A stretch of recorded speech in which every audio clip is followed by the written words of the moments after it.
الحمد لله نحمده ونستعينه ونستغفره ونؤمن به ونتوكل عليه ونعوذ بالله من شرور أنفسنا ومن سيئات أعمالنا ونعوذ بالله من شرور أنفسنا ومن سيئات أعمالنا من يهده الله فلا مضل له ومن يضلله فلا هادي له ونشهد أن لا إله إلا الله وحده لا شريك له ونشهد أن سيدنا محمدا عبده ورسوله صلى الله تعالى عليه وعلى آله وأصحابه وبارك وسلم تسليما كثيرا كثيرا. أما بعد، باب مثل الدنيا في الآخرة، وقوله تعالى انما الحياة الدنيا لعب ولهو الى قوله متاع الغرور. وبه قال حدثنا عبد الله بن مسلمة قال حدثنا عبد العزيز بن ابي حازم عن ابيه عن سهل بن سعد رضي الله تعالى عنه قال سمعت النبي صلى الله تعالى عليه وسلم يقول موضع صوت في الجنة خير من الدنيا وما فيها، ولغدوة في سبيل الله أو روحة خير من الدنيا وما فيها.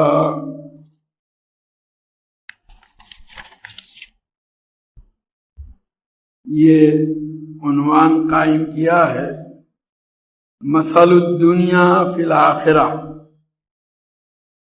آخرت کے مقابلے میں دنیا کی حیثیت کیا ہے. مسلم شریف میں حضرت مستورد ابن شداد رضی اللہ تعالیٰ عنہ کی روایت ہے کہ نبی کریم صلی اللہ تعالی علیہ وسلم نے ارشاد فرمایا واللہ ما الدنیا فی الآخرۃ الا مثل ما یجعل احدکم اصبعہ فی الیم فلینظر بما یرجع. اللہ کی قسم، آخرت کے مقابلے میں دنیا کی مثال ایسی ہے جیسے تم میں سے کوئی آدمی اپنی ایک انگلی سمندر کے اندر ڈبوئے اور نکالنے کے بعد دیکھے کہ وہ انگلی سمندر میں سے کیا لے کر واپس آئی ہے. ظاہر ہے یا تو خالی تری ہی تری ہوگی، یا اگر ذرا پانی ہے تو آدھ قطرہ.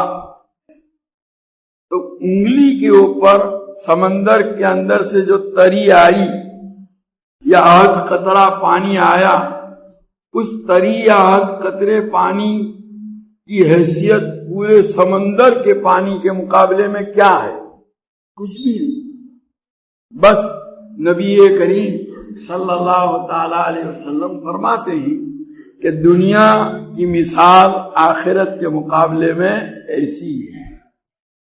بلکہ حضرات شراح فرماتے ہیں کہ یہ بھی جو نبی کریم صلی اللہ علیہ وسلم نے ارشاد فرمایا وہ ایک سمجھانے کے لیے، ہماری فہم میں لانے کے لیے، ورنہ اگر دیکھا جائے تو دنیا کو وہ حیثیت بھی آخرت کے مقابلے میں حاصل نہیں، اس لیے کہ سمندر کا پانی کتنا ہی زیادہ ہو، بہرحال اس کی ایک حد ہے، لمیٹیڈ تو ہے، وہ محدود تو ہے۔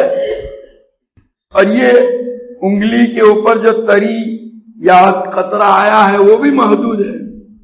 ایک محدود کو دوسرے محدود کے ساتھ کچھ نہ کچھ نسبت ہوتی ہے، اس کا 100واں حصہ، 1000واں حصہ، لاکھواں حصہ، کروڑواں حصہ، اربواں حصہ، کچھ نہ کچھ تو حصہ ہوگا۔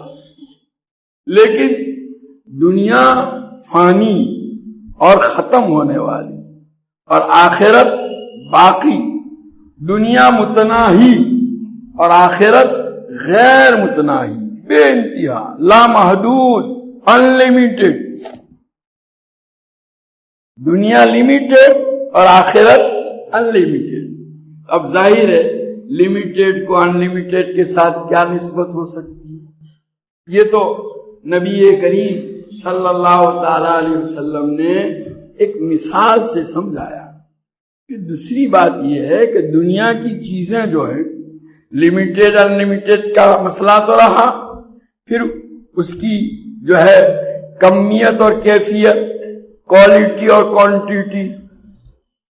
دنیا کی چیزوں کی کوالٹی دیکھ لو، ایک گھٹیا کارخانے میں بنا ہوا مال ہوتا ہے، اور ایک دنیا کے اعلیٰ فیکٹری کے اندر بنی ہوئی چیز، دونوں میں کیا نسبت؟ وہ بھی ایک مثال کے لیے، ورنہ دنیا کی چیز اور آخرت کی چیز کی کوالٹی، کیفیت کا سوال ہی نہیں پیدا ہوتا دونوں میں برابری کا۔ یہی حال کوانٹیٹی کا ہے، کمیت کا۔ دنیا کے اندر جو ملا ہے کتنا ملے گا؟ آخرت میں جو حدیث میں آتا ہے، سب سے آخر میں جو جہنم میں سے نکالا جائے گا، سب سے آخر میں، اندازہ لگاؤ کہ وہ جہنم میں بھیجا گیا، اس کے پاس اس کے گناہوں کی سزا میں، اور جہنم میں جو بھیجے جائیں گے وہ اپنے گناہوں کی سزا بھگت کر ان میں سے نکالے جائیں گے۔ سب سے اخیر میں جو نکالا جائے گا، اس سے معلوم ہوا کہ دنیا کا سب سے زیادہ گنہگار آدمی تھا، مومن تھا، جہنم میں سے اللہ نے نکالا ایمان کی وجہ سے، لیکن سب سے آخر میں نکلا۔ اس سے اس کے گناہوں کی کثرت اور سب سے زیادہ گناہوں میں بڑا ہونا معلوم ہوا۔ اس کے متعلق حدیث میں آتا ہے کہ آخر جب نکالیں گے اور اللہ تعالیٰ اس کو جنت میں بھیجیں گے تو اس سے فرمائیں گے تمنا کر، تمنا کر، تو تمنا کر۔ آدمی کیا کہتے ہیں اس کو گجراتی میں؟ اپنی اچھا تمنا کرے گا، کرتے کرتے اور یہاں تک کہ اس کی ساری تمنائیں ختم، اس کی قوت فکریہ، اس کی سوچ تمنا کرتے کرتے جواب دے دے گی۔ اللہ تعالیٰ اس کو یاد دلائیں گے، یہ تمنا کر، یہ تمنا کر، اور اس کے آخر میں پھر اللہ تعالیٰ فرمائیں گے کہ جتنا تو نے تمنا کی وہ اور دنیا کا 10 گنا۔ گویا اس سے آپ اندازہ لگائیں گے کہ جنت میں جو سب سے کم درجے کا آدمی، اس کو کوانٹیٹی، مقدار، کوالٹی اپنی جگہ پر، کوانٹیٹی، اب دنیا کے مقابلے میں، آخرت کے مقابلے میں دنیا کی حیثیت کیا ہے، ہم اور آپ اس کا اندازہ لگا سکتے ہیں۔ دراصل دنیا کی اس چمک دمک نے ہم کو ایسا دھوکے میں ڈالا کہ آخرت کے متعلق قرآن میں اللہ تبارک و تعالیٰ نے اور حدیث میں نبی کریم صلی اللہ تعالیٰ علیہ وسلم نے جو چیزیں بتلائی، ضرورت تو یہ ہے کہ ہم اس کو بار بار پڑھیں۔ جنت کی نعمتوں کا تذکرہ، یہ قرآن میں جو آیا تذکیر بآلاء اللہ نعمتیں، اس سے شوق پیدا ہوتا ہے کا جنت کا، اور اس شوق کی وجہ سے اعمال کا شوق، اور ان کو سن کر کے پڑھ کر کے دنیا کی نعمتوں کی کم حیثیتی ہمارے سامنے واضح ہوتی ہے، وہ بھی ہم نہیں کرتے۔ خیر، تو بہرحال یہ تو میں مسلم کی روایت کے حوالے سے بتلا رہا تھا کہ یہ بھی ایک مثال نبی کریم صلی اللہ علیہ وسلم نے دی. اس سے آپ اندازہ لگا سکتے ہیں کہ آخرت دنیا کے مقابلے میں کتنی بڑی ہے، کتنی بڑی ہے، دنیا کی کوئی حیثیت ہے. آگے امام بخاری رحمۃ اللہ علیہ نے اس باب کی روایت کو پیش کرنے سے پہلے قرآن پاک کی آیت کا حوالہ دیا. یہ سورہ حدید کی آیت ہے، اعلموا انما الحیات الدنیا لعب ولہو وزینۃ وتفاخر بینکم وتکاثر فی الاموال والاولاد کمثل غیث اعجب الکفار نباتہ ثم یہیج فتراہ مصفرا ثم یکون حطاما وفی الآخرۃ عذاب شدید ومغفرۃ من اللہ ورضوان وما الحیات الدنیا الا متاع الغرور. اس آیت میں اللہ تبارک و تعالیٰ نے انسان کی دنیاوی زندگی کی حقیقت کو، حیثیت کو بڑے عجیب و غریب انداز میں سمجھایا ہے. کیا فرماتے ہیں؟ علم، جان لو، خوب سمجھ لو، انما الحیات الدنیا لعب ولہو، کہ دنیا کی یہ زندگی کی حقیقت بس کیا ہے؟ کھیل اور کود. آگے وزینت، اور ظاہری زینت، سجاوٹ، وتفاخر بینکم، اور تمہارا ایک دوسرے کے اوپر فخر جتانا، وتکاثر فی الاموال والاولاد، اور مال اور اولاد میں ایک دوسرے سے آگے بڑھنے کی کوشش کرنا. آیت کے اتنے سے ٹکڑے میں اللہ تعالیٰ نے آدمی پیدا ہوتا ہے جب سے لے کر مرتے تک دنیاوی زندگی کے جن ادوار سے، مختلف حالات سے وہ گزرتا ہے، اس کا نقشہ کھینچا ہے. اس لیے کہ یوں سمجھیے کہ آدمی کی زندگی کی دلچسپیاں اس کے زندگی کے مختلف ادوار میں الگ الگ ہوتی. ایک بچہ پیدا ہوا، ابھی وہ دودھ پیتا ہے، اور پھر کچھ بڑا ہوا، سال 1.5 سال کا، اب اس کو کس چیز سے دلچسپی ہے؟ لعب، کھیل. عربی زبان میں لعب اس کھیل کو کہتے ہیں جس کھیل میں کوئی فائدہ پیش نظر نہ ہو، خالی وقت گزاری. جو آدمی اس کھیل کو کر رہا ہے، جو گیم کھیل رہا ہے، اس گیم سے کوئی فائدہ حاصل کرنا مقصود نہ ہو، بس ایک وقت گزار. یہ جو چھوٹے بچے ہوتے ہیں، 1-2 سال سے لے کر 5-6 سال تک کی عمر کے، ان کے جو کھیل ہوتے ہیں کیا ہوتے ہیں؟ بس وہ اس میں وقت گزاری ہوتی ہے. اس کھیل کا کوئی مقصد نہیں ہوتا، کوئی فائدہ اس کھیل کو کھیلنے میں، ان کھیلنے والے بچوں کی نگاہوں میں کوئی فائدہ پیش نظر نہیں ہوتا اس کو حاصل کریں گے فلاں فائدے کے لیے. بڑے جب ہوتے ہیں 9-10 سال کے بعد پھر 20-25 سال تک کے کھیل، اس میں کچھ فائدہ بھی ہوتا ہے پیش نظر. ورزش ہوتی ہے، تیراکی، نشانہ بازی، سمجھایا کہ نہیں، اور اس طرح گھوڑے سواری. تو اس میں کھیل دل بہلانے کے ساتھ ساتھ ایک فائدہ بھی کھیلنے والے کی نگاہوں میں ہوتا ہے. تو پہلا دور، مرحلہ جو تھا، پہلا دور، پہلی دلچسپی، انسانی زندگی کے مختلف ادوار کے اندر اس کی دلچسپیاں بدلتی ہیں، اور ہر بعد والے دور کے اندر جب دلچسپی آتی ہے تو وہ اپنے پہلے والے دور کی دلچسپی پر خود ہی ہنستا ہے، اس کو حماقت محسوس کرتا ہے. ایک بچہ بچپن میں اپنے بچوں کو کھیلتے، آپ بیٹھیے، بچے آپس میں کھیل رہے ہو تو اس میں لڑائی جھگڑا ہوگا، ذرا سی بات میں مار دھاڑ، گویا ان کی حکومت چھین گئی. جو دوسرا اس کے ذریعے سے کیا کرنا چاہتا ہے، اور دوسرا روئے گا، ایسا روئے گا جیسا معلوم ہوتا ہے کہ اس کا بنگلہ کسی نے چھین لیا. سمجھا کہ نہیں؟ یہ حالانکہ اب ہم اس منظر کو جب دیکھتے ہیں تو ان پر کیا کرتے ہیں، لیکن وہ جو واقعتاً وہ سنجیدگی کے ساتھ اس میں مشغول ہے، سمجھا ہے کہ نہیں؟ ایسا نہیں کہ وہ خالی بناوٹ کر رہے ہیں، حقیقت کے ساتھ۔ تو بچپن میں جو کھیل کھیلے جاتے ہیں، ایک تو ان کھیلوں کو کھیلنے کے اندر کوئی فائدہ پیش نظر نہیں ہوتا، اور اس دلچسپی میں ایسا بچہ گویا مشغول ہوتا ہے کہ بس اس کی ساری دنیا دولت یہی ہوتی۔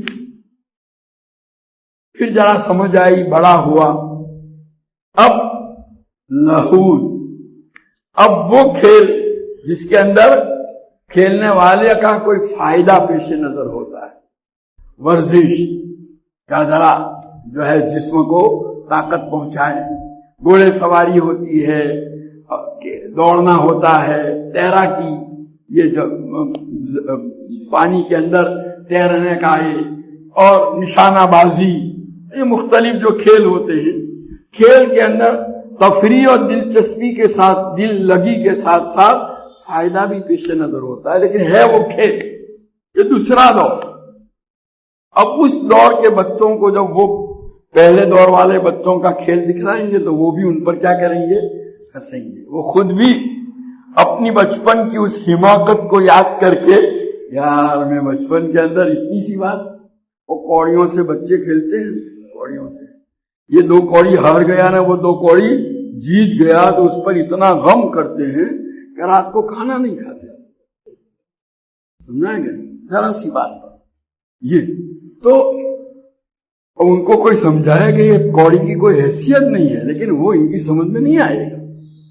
اب خود بڑا ہونے کے بعد خود اس کی نگاہوں میں وہ ایک بے حیثیت چیز بن گئی۔ اب اس کی دلچسپی بدلی، اب دوسری قسم کا کھیل آیا، لہون۔ اب اس کھیل میں دوسری چیز ہے، اور کچھ ذرا عمر کا، یعنی یہ 8 سال کے بعد سے لے کر 16-15 سال تک، پھر اب جوانی کا دور شروع ہوتا ہے، زینتن، فیشن، سجاوٹ، لباس کی سجاوٹ، جسم کی سجاوٹ، بال پتہ نہیں کہاں سے یہ چھپری لے کر کے آیا، ادھر گئے، وہ سب دکھتے رہتے کہ ٹوپی پہنی ہے کہ بال ہے، کیا ہے، لیکن وہ ایسا مست ہے کہ بس ساری دنیا بھلے ہنستی ہو، لیکن وہ اپنے اس میں مست، وہ سمجھتا ہے کہ مجھ سے زیادہ حسین کوئی ہے۔ یعنی کپڑوں کے بھی جو مختلف فیشن ہوتے ہیں، عجیب عجیب پھٹے ہوئے کپڑے ہیں، اب پرانے لوگ تو صحیح ہے، اس کو اس میں مزہ، لیکن وہ اس میں خوش ہے۔ اس پھٹی ہوئی پتلون کی قیمت قیمتی کر رہا، اچھی پتلون کے مقابلے میں 1.5 وہ زیادہ کر رہا ہے، اس کو اچھی لگتی، وہی زینت، کیا سجاوٹ، فیشن، وہ تفاخر، اور پھر اپنی زینت اور یہ ساری چیزوں میں اپنے ہم عصر اور اپنے ہم عمر جو دوسرے ہیں نا، ان کے مقابلے میں کیا کرنا، فخر کرنا، میں تم سے بڑا ہوا، مقابلہ، سمجھا کہ یہ بھی یہ دلچسپی، چوائس بدلی اس کی اب اس کے اندر۔ اور پھر آگے جب بڑھاپا آتا ہے، بڑھاپے میں آدمی سب بچوں کی شادیاں کرا دی، اولاد کی اولاد ہو گئی، فیکٹریاں بھی جمی ہوئی ہے، کاروبار بھی چل رہا ہے، تکاثر فی الاموال والاولاد، اموال اور اولاد کی زیادتی۔ اب بوڑھوں کے نزدیک یہ فیشن کی کوئی حیثیت، وہ تو وہی پرانا لباس پہنے ہوئے بیٹھے ہیں، لیکن ان کے چرچے میں وہی یہ بات آئے گی، تمہاری کتنی فیکٹریاں ہیں، تمہارا کتنا، تمہارا امپائر، تمہارا سامراجیہ کتنا پھیلا ہوا ہے، تمہارے بچے کتنے ہیں، پوتے نواسے، یہ اولاد اور مال کی زیادتی، اسی پر فخر۔ اور موت آئی، معاملہ ختم۔ یہ اتنی بڑی جائیدادیں، اتنی ساری فیکٹریاں، اتنی زمینیں، اتنی اولاد، بچے دفن کر کے آ کے ایسا قبضہ کرتے ہیں کہ 2 دن کے بعد باپ کو کوئی یاد بھی نہیں کرتا۔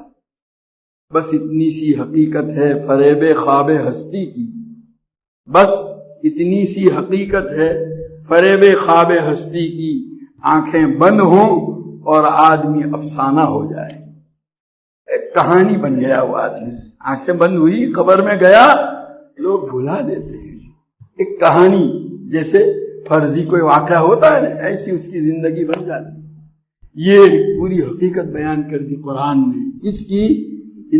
وَاعْلَمُوا أَنَّمَا الْحَيَاةُ الدُّنْيَا لَعِبٌ وَلَهْوٌ وَزِینَةٌ وَتَفَاخُرٌ بَیْنَکُمْ وَتَکَاثُرٌ فِی الْأَمْوَالِ وَالْأَوْلَادِ. آگے پھر ایک اور مثال دیتے ہیں باری تعالیٰ. کَمَثَلِ غَیْثٍ أَعْجَبَ الْکُفَّارَ، اس کی مثال اس بارش کی سی ہے کہ اس بارش سے اگنے والی جو سبزہ ہے، کھیتی ہے، وہ کسانوں کو بہت اچھی لگتی ہے. بارش جب برستی ہے نا، اور اس بارش سے جب پیداوار ہوتی ہے کھیتوں کے اندر اور وہ کھیتی لہلہاتی ہے، اس کو دیکھ کر کے کسان کا جی کیا ہوتا ہے؟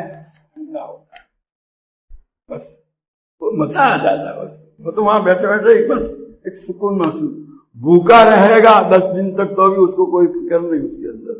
سنا ہے کہ نہیں؟ وہی جو تہیجو یعنی یہ لہلہاتی اور جو کھیتی دیکھا، یا بات تو کہتے ہیں اس کے بعد فتہیجو آگے فتراہ مصفرا، بات تو کہتے ہیں خشک ہونے کے بعد پھر وہ پیلی ہو جاتی. یہ کھیتی کی مثال اس لیے دی کہ یہ کھیتی کا بیج ڈالنے کے بعد اس کا پیدا ہونا اور لہلہانا اور پھر پیلا ہو کے خشک ہونا اور پھر چورا ہو جانا، یہ سارا پورا پروسیجر 1.5-2 مہینے کا ہے. ہر آدمی اپنے آنکھوں کے سامنے ہر سال اس پروسیجر کو وہ اپنے آنکھوں سے، اپنی زندگی کا پروسیجر تو پوری زندگی کا ہے، 50 سال کا، 60 سال کا، انسانی زندگی کا اوپر جو بتلایا وہ، یہ پروسیجر بہت چھوٹا ہے، ہر سال آدمی دیکھتا ہے. اس لیے اس کو کمثل غیث، اس بارش کی طرح کہ جس نے بڑے کھیتی اور سبزہ اگایا، اور عجب الکفار نباتہ، اس سے اگنے والی کھیتی اور سبزہ کسانوں کو بہت پیارا لگتا ہے. اور ثم یہیج، پھر وہ خشک ہوتی ہے، اور فتراہ مصفرا، خشک ہونے کی وجہ سے وہ پیلی پیلی ہو جاتی ہے. ثم یکون حطاما، پھر کیا ہو جاتی ہے؟ چورا چورا اور ختم ہو گئی. بس دنیاوی زندگی کا یہی حال. وفی الآخرۃ عذاب شدید ومغفرۃ من اللہ ورضوان، اور آخرت میں کیا ہوا؟ یہ تو دنیا کی زندگی بتلا دی. آخرت میں ایک تو بڑا سخت عذاب ہے. کن کے لیے؟ کافروں کے لیے. اور دوسرا مغفرۃ من اللہ ورضوان، اللہ تعالیٰ کی طرف سے گناہوں کی بخشش اور اس کی خوشنودی ہے. کس کے لیے؟ ایمان والوں کے لیے. گناہوں کی بخشش بھی بہت بڑی نعمت، اس کی وجہ سے آدمی گرفت اور پکڑ اور عذاب سے بچا رہتا ہے. ومن زحزح عن النار وادخل الجنۃ فقد فاز، کہ جہنم سے جو بچا دیا گیا اور جنت میں داخل، وہ کامیاب. تو گناہوں کی بخشش وہ خود اپنی جگہ پر بہت بڑی نعمت، کہ اس کے نتیجے میں آدمی جو ہے عذاب سے بچ جاتا ہے. اور پھر ورضوان، مغفرۃ من اللہ ورضوان، اور اللہ تبارک تعالیٰ کی خوشنودی. وما الحیات الدنیا الا متاع الغرور، اور یہ دنیا کی زندگی جو ہے وہ کیا ہے؟ بس دھوکے کا سامان ہے. جب انسانی زندگی کے ہر مرحلے میں وہ اپنے اگلے مرحلے پر آدمی خود کیا کرتا ہے؟ ہنستا ہے، افسوس کرتا ہے کہ میں کیسا بیوقوف تھا. جب یہ دنیاوی زندگی ختم ہوگی اور آخرت میں پہنچے گا اور آخرت اس کے نگاہوں کے سامنے آئے گی، تو پوری زندگی کے اوپر وہ کیا کرے گا؟ وہی ہنسے گا، افسوس کرے گا. وما الحیات الدنیا الا متاع الغرور. لیکن اس وقت افسوس کام میں آئے گا نہیں. اس لیے وہ باری تعالیٰ نے اس آیت کے اندر دنیاوی زندگی کو بڑے عجیب و غریب انداز میں آدمی کی ان دلچسپیوں کا تذکرہ کر کے پورا ایک نقشہ آدمی کی زندگی کا بچپن سے لے کر بڑھاپے تک، موت تک کا کھینچ دیا. آگے نبی کریم صلی اللہ علیہ وسلم کا ارشاد نقل کرتے ہیں. حدثنا عبداللہ ابن مسلمۃ قال حدثنا عبد العزیز بن ابی حازم عن نبیہ ان سہل بن سعد قال سمعت النبی صلی اللہ علیہ وسلم یقول، حضرت سالم بن سعد ساعدی رضی اللہ تعالیٰ عنہ فرماتے ہیں کہ میں نے نبی کریم صلی اللہ علیہ وسلم کو فرماتے ہوئے سنا، موضع صوت فی الجنت خیر من الدنیا وما فیہا، جنت کے اندر ایک کوڑا رکھنے کی جگہ پوری دنیا اور دنیا کے اندر جو کچھ بھی ہے، جتنی نعمتیں، ان سب سے بہتر ہے کوڑا۔ پہلے زمانے میں، اس زمانے میں جو یہ دستور یہ ہوتا تھا، کوئی قافلہ کہیں جا رہا ہے اور کسی جگہ ٹھہرنے کی تجویز ہوا کہ فلاں جگہ قیام کرنا ہے، تو ٹھہرنے کے لیے وہ قافلے والے اپنی جگہ روکنے کے لیے کوڑا ڈال دیتے، جیسے ہم مسجد میں آتے تو رومال ڈال دیتے ہیں، رومال ڈالا یہ ہماری جگہ نکلی ہو گئی، طے ہو گئی، تو وہ کوڑا ڈال دیتے تھے۔ کوڑے کی وجہ سے گویا اس کی قیام کی جب دوسرا کوئی وہاں قبضہ کرتا نہیں تھا، تو گویا ایک کوڑا جتنی جگہ روکے گا، تھوڑی سی جگہ، نبی کریم صلی اللہ علیہ وسلم فرماتے ہیں کہ جنت کے اندر کوڑے کی جو جگہ ہوگی، تھوڑی سی جگہ، اس کی قدر و قیمت وہ جو ہے اپنی گویا قیمت کے اعتبار سے اور اپنی مالیت کے اعتبار سے اور اپنی اس کی عظمت کے اعتبار سے خیر من الدنیا وما فیہا، پوری دنیا اور دنیا سے جو کچھ ہے اس سے بہتر،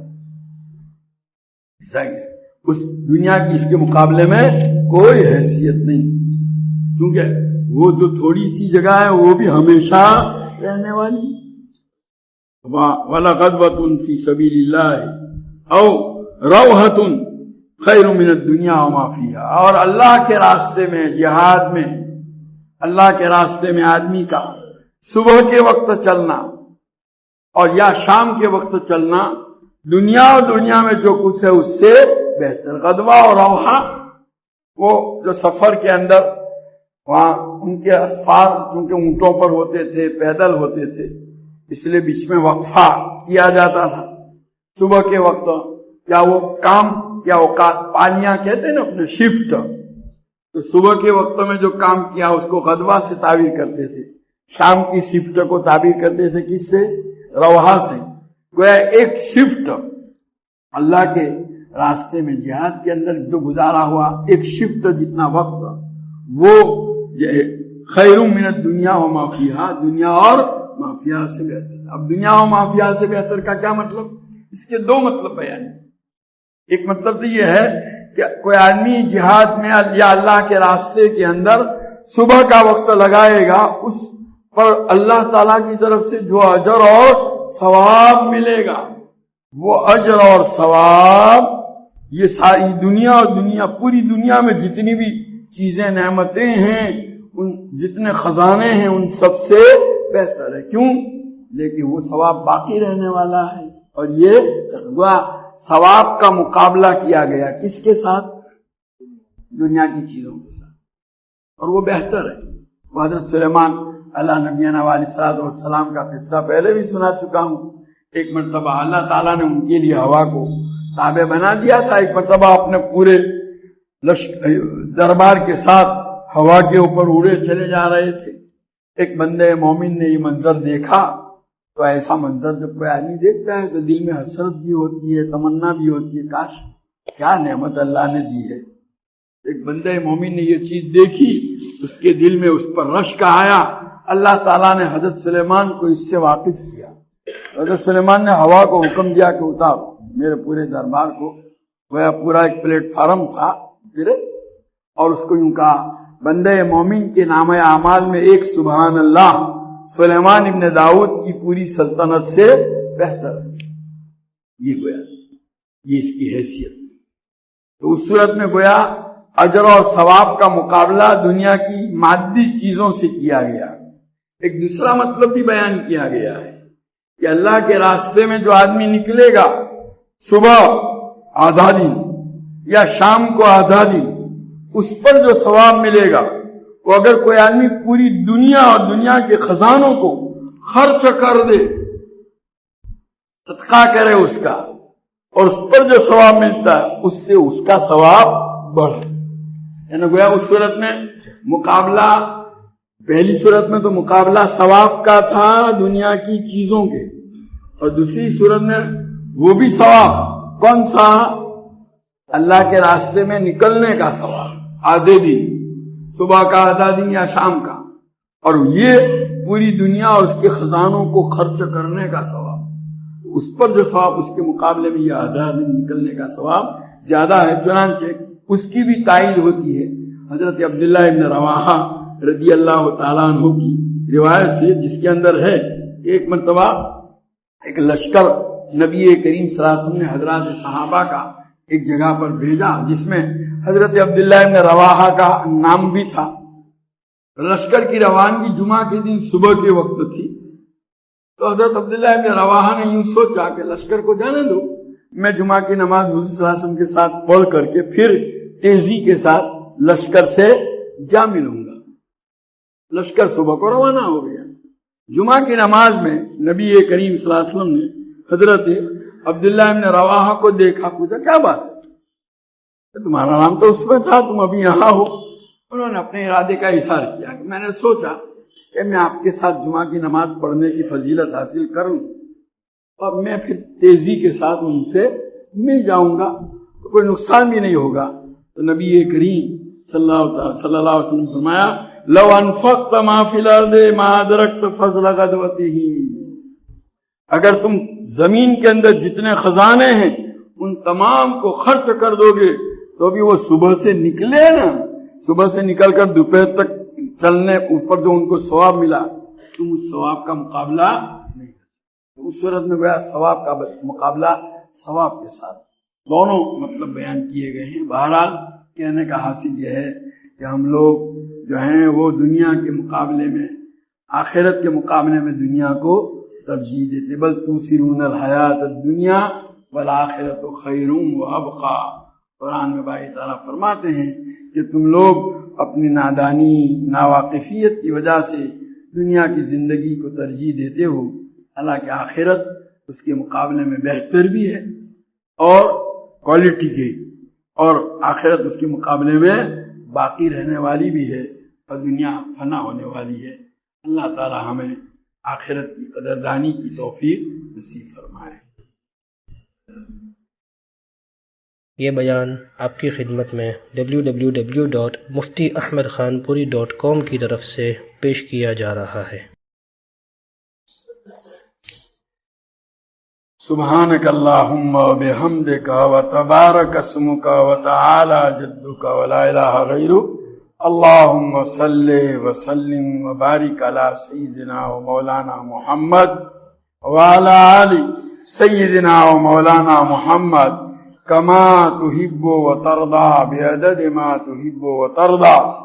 ربنا ظلمنا انفسنا وإن لم تغفر لنا وترحمنا لنكونن من الخاسرين۔ ربنا آتنا في الدنيا حسنة وفي الآخرة حسنة وقنا عذاب النار۔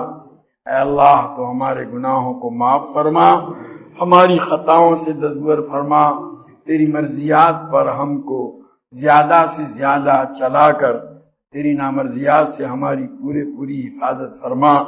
نبی کریم صلی اللہ تعالی علیہ وسلم کے طریقوں اور سنتوں کو اپنی زندگی کے ہر شعبے میں جاری کرنے اور اپنانے کی تو ہمیں توفیق و سعادت عطا فرما۔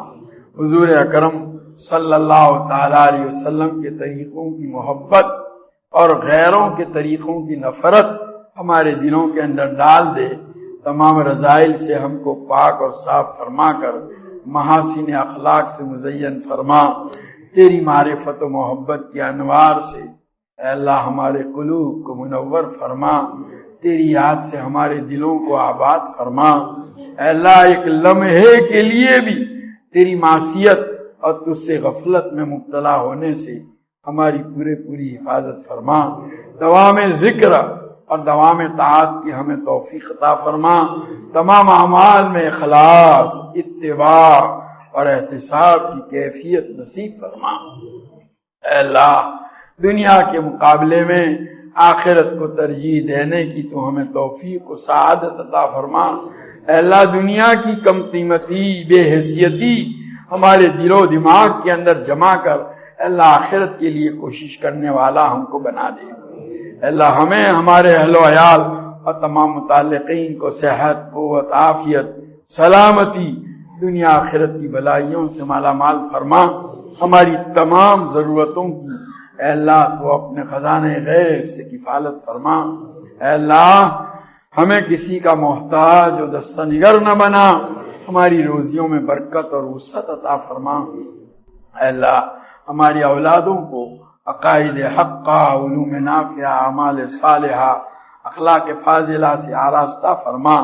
برے اخلاق، برے کردار و گفتار، برے عادات و اطوار، بری صحبتیں، برے ماحول کے برے اثرات اور برے لوگوں کی بری عادتوں کا نشانہ بننے سے اے اللہ تو ہماری ان کی پوری حفاظت فرما.